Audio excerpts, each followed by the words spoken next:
అనగనగా ఒక గ్రామంలో ఓ బ్రాహ్మణుడు తన తల్లితో కలిసి నివసించేవాడు.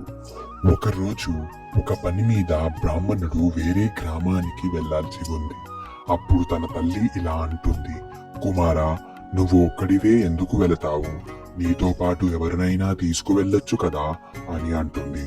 అప్పుడు ఆ బ్రాహ్మణుడు అంటాడు, నిజమే, నేను అడవి మార్గంలో వెళ్లాల్సి ఉంటుంది.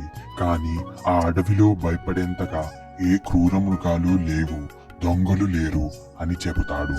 అయినప్పటికీ నీతో పాటు ఎవరైనా వస్తే బాగుంటుంది అని తల్లి అంటుంది.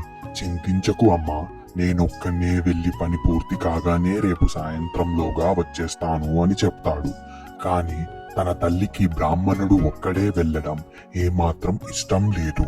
ఇది తీసుకో, ఈ పీతను నీ దగ్గర ఉంచుకో.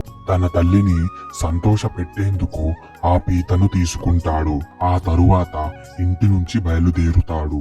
అది మండు వేసవి కాలం. ఆ బ్రాహ్మణుడు అడవిలో ఎండకు తట్టుకోలేకపోయాడు. అతను ఒక పెద్ద చెట్టు నీడలో విశ్రమించాలని అనుకొని ఆ నీడలో సంచి పెట్టుకుని పక్కన్నే పడుకున్నాడు. ఎంతో అలసిపోయిన బ్రాహ్మణుడు మెల్లిగా నిద్రలో జారుకుంటాడు. ఆ చెట్టు పక్కన నుండే ఒక పాము అక్కడికి వస్తుంది. సంచిలో ఉన్న ఆహారాన్ని తింటుంది. పామును చూసిన పీత సంచిలో నుంచి బయటికి వచ్చి దాడి చేసి తరువాత పాముని చంపేస్తుంది. కాసేపటికి బ్రాహ్మణుడు నిద్రలోంచి లేస్తాడు. వెంటనే సంచిని చూస్తాడు.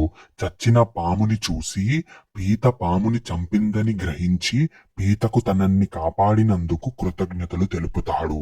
అప్పుడు అనుకుంటాడు, తల్లి మాట తప్పనిసరిగా వినాలి.